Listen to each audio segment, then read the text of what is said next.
కాలానుగుణంగా దొంగలు కూడా కొత్త టెక్నిక్ ను వాడిస్తున్నారు. మహిళల వేషధారణలో వచ్చి ఫ్లాట్లలో దొంగతనాలకు పాల్పడుతున్నారు. Hyderabad SR Nagar police station పరిధిలో జరిగిన ఘటన చూస్తే ఔరా అనక తప్పదు.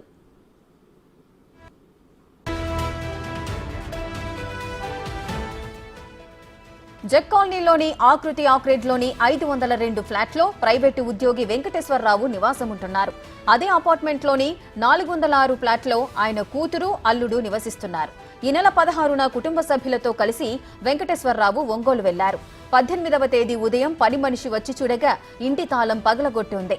విషయాన్ని యజమానికి తెలియజేసింది. బాధితుల ఫిర్యాదు మేరకు రంగంలోకి దిగిన పోలీసులు దర్యాప్తు చేయగా సీసీ కెమెరాల్లో దొంగల విజువల్స్ రికార్డ్ అయ్యాయి. అయితే వారు మహిళల వేషధారణలో ఉండటాన్ని గుర్తించిన పోలీసులు కంగుతిన్నారు.